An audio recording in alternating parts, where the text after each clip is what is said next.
And finally, we have Dr. Vicki Alexander here. She is the co-chair of the Healthy Child Coalition, which is the coalition that's been working towards improving health of our children in Berkeley and placing on the ballot Measure D. She received her MD and completed her residency in OBGYN at the University of California at San Francisco, after which she served on the faculty of San Francisco General Hospital and Harlem Hospital, focusing on nutrition and pregnancy. And she also earned a master's in public health at Columbia University. She is the first, her first public health position was in Berkeley as Director of Maternal, Child, and Adolescent Health, and then Health Officer here in Berkeley, where she was critical to the development of many programs to eliminate inequities in health. In 2006, she retired and has maintained a dedicated role in social activism in the community, most notably in her role with the Black Infant Health Program in Berkeley and statewide. In 2011, she received the Outstanding Woman of the Year Award at Berkeley, and in 2014, she received the prestigious Martin Luther King Lifetime Achievement Award from the city of Berkeley. We've had an onslaught of different kinds of sugar-sweetened beverages. And the curve just goes like this in terms of the consumption. And the curve is going like that in terms of diabetes and obesity. So we got a problem, and we have to acknowledge that we got a problem. That's where policy comes in. That's what I'm supposed to talk about, is policy. What are the different ways, what are the different policies that can be instituted in order to transform an entire country around a very simple thing? How many sugar-sweetened beverages do we drink? And what happens? And what's the cost of it? So, policy. Let's look at some countries around the world. Let's look in particular at Mexico. Just 1 year ago, Mexico instituted a policy to tax pretty heftily, I forget exactly how much. Anybody here know? I don't know exactly how much. You had your hand up, I know you were stretching. Yes. I don't know exactly how much, but they put quite a hefty tax on sodas.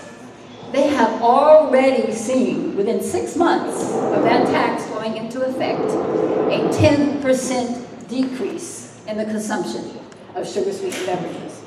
Sodas, maybe, is what they're looking at. So it's really a phenomenon that works. When you tax something, people drink less. So policy, that's one way policy can be instituted.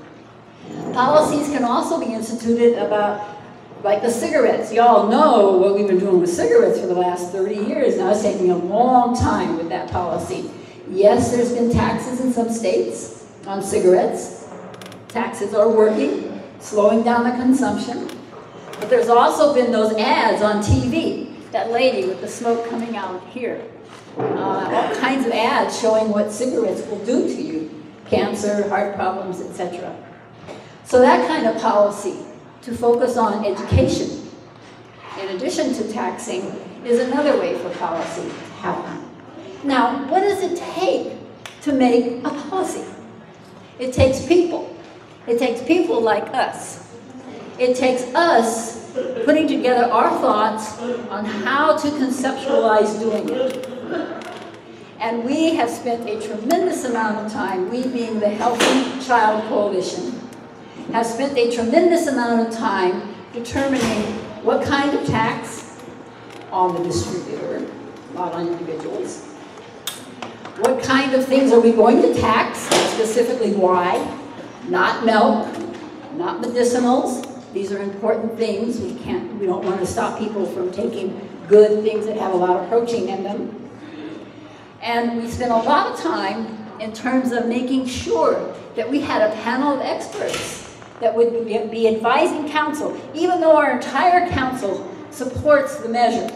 And our entire council, in addition to the school board, entire school board, supports this measure. This is phenomenal. This has not occurred in other cities that have put this tax forth. And, back on policy, some cities that put this, none of the cities, none of them that have put a tax forward have been successful so far. And why have they not been successful so far? There is policy also on the other side. Policy on the side of industry. Policy on the side of the American Beverage Association. to stamp out this movement, to make sure their profits are maintained, and to keep feeding us sugary things that are not good for us or our children. Our movement here is about children. That's what it's all about.